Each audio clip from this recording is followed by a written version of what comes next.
Pues vamos a seguir con el estudio de Primera de Pedro, por favor. Primera de Pedro, capítulo 3. Y el año pasado, creo que fue, que tuvimos una serie breve sobre el matrimonio. Y uno de los textos que examinamos en aquel entonces fue Primera de Pedro, capítulo 3, porque habla, en esta porción, habla acerca del matrimonio.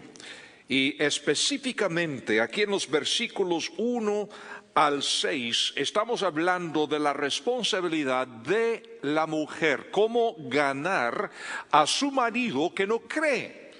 He puesto el título "Cómo domar a la bestia salvaje", porque muchas veces así pensamos. Sin embargo, aquí tenemos a un hermano que acaba de darnos testimonio. Los turcos mataron a más de 40 familiares de él. Y por la gracia del Señor ha aprendido a amar a los turcos, evangelizar a los turcos y sentir esa pasión y ese gozo en su corazón. Pero ¿cómo es que tú como mujer me vas a decir: pastor, yo no puedo amar a mi marido? ¿Cómo es que un marido me va a decir: pastor, yo no puedo amar a mi esposa? ¿Sabe lo que me dijo? Creo que con eso es suficiente, ya terminé, ¿verdad? Qué fuerte el ejemplo que tenemos. Y en el matrimonio, sin embargo, hay personas que dicen: no es posible, que imposible, que tantas cosas han pasado, que tantos años, que el daño que se ha hecho, que los sentimientos y las emociones y la historia, lo que dijo. Pobrecito, pobrecita.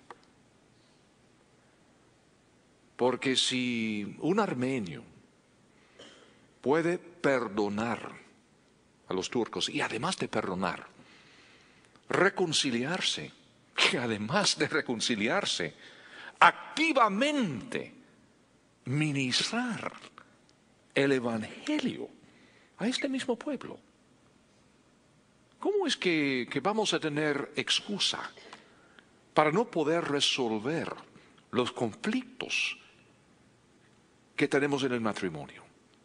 Y Pedro está hablando de esto. Es un problema común, por supuesto. Y como digo, esta noche estamos enfocando el papel de la mujer. En versículo 1 dice asimismo: vosotras mujeres, estad sujetas a vuestros maridos, para que también los que no creen a la palabra sean ganados sin palabra por la conducta de sus esposas.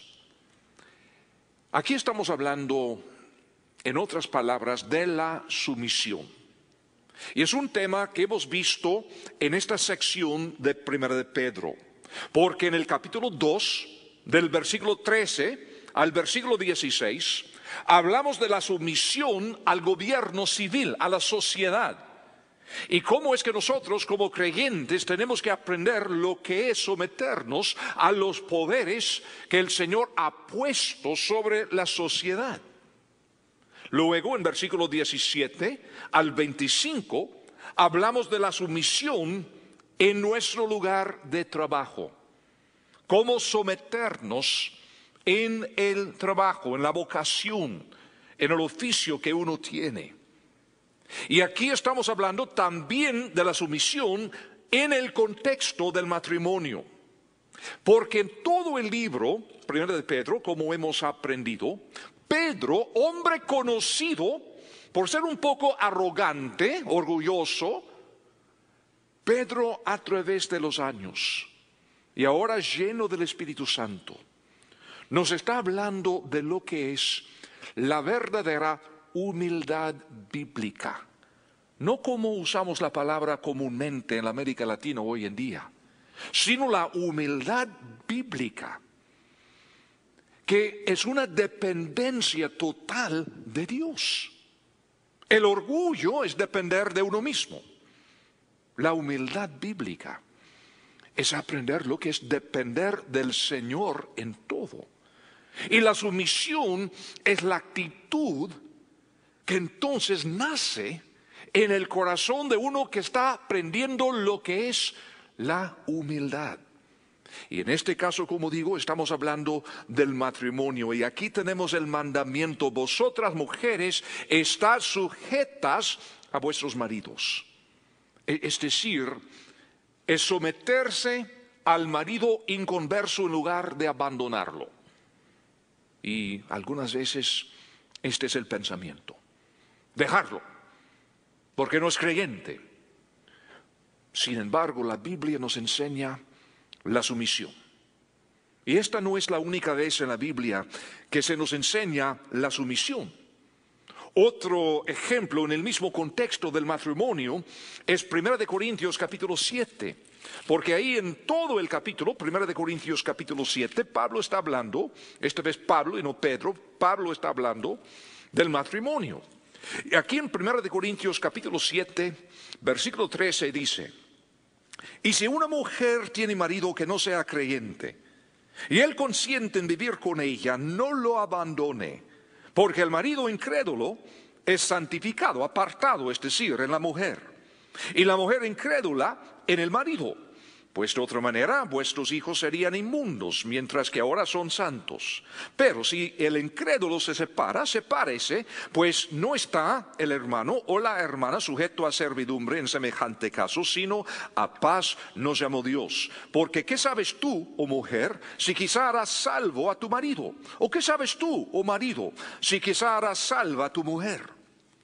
Es decir, el propósito que el Señor tiene en enseñarnos la sumisión es para poder ganar a la otra persona.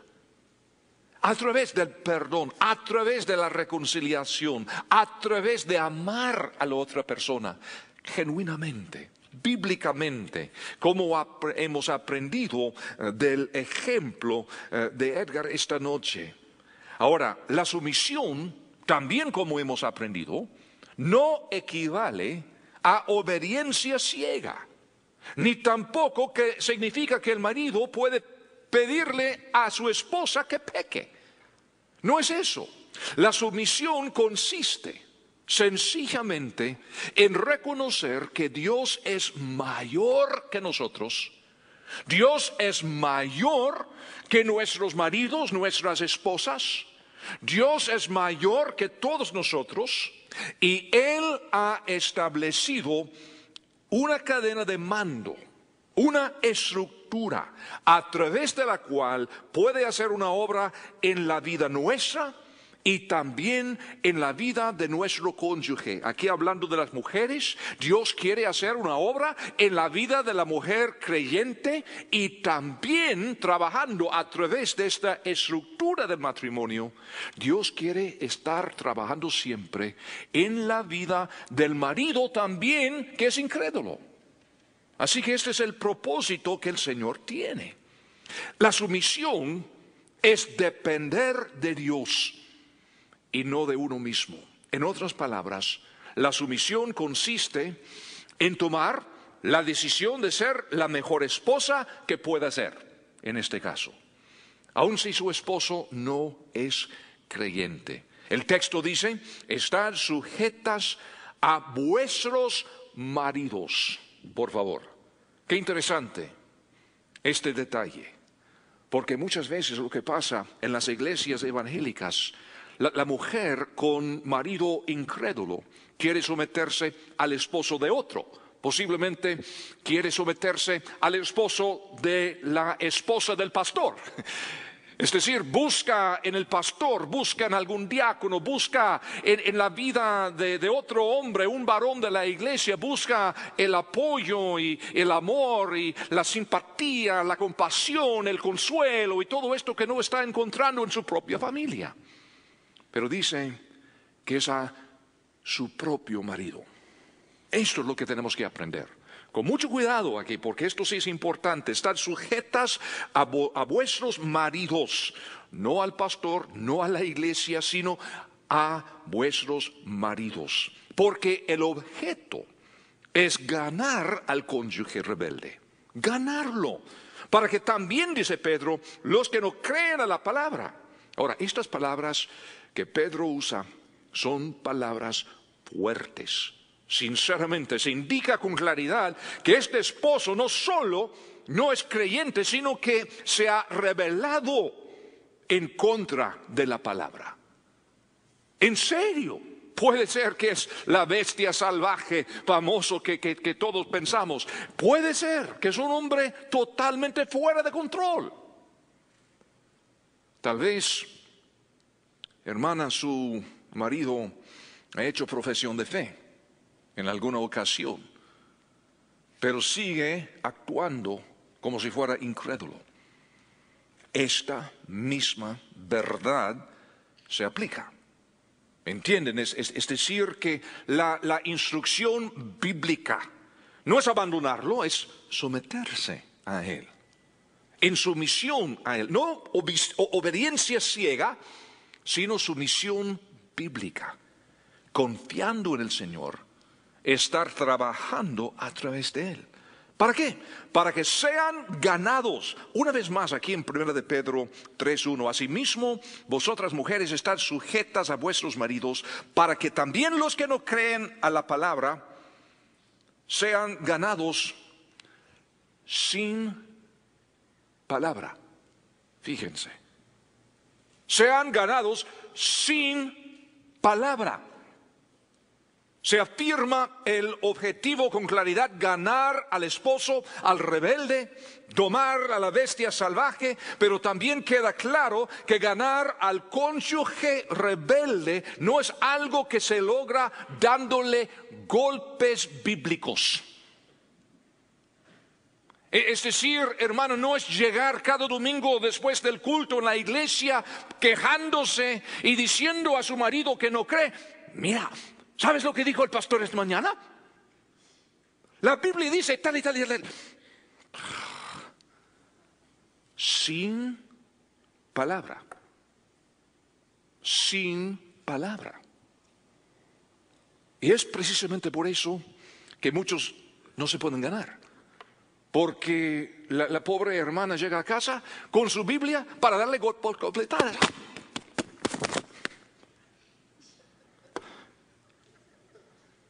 ¿Sabes lo que digo? ¿Sabes lo que dice la Santa Biblia? No me importa lo que dice la Santa Biblia. Esta es la actitud. Y por eso Pedro, que hablaba tanto, Pedro que siempre primero en hablar, Pedro dice: mujer, mira, sin palabra, sin palabra. ¿Sin palabra? ¿Cómo es eso? ¿Palabra de quién? ¿Palabra mía? ¿Palabra de él? Seguramente no sin la palabra de Dios. Contexto, por favor. Contexto, versículo 1. Asimismo vosotras, mujeres, estad sujetas a vuestros maridos, para que también los que no creen a la palabra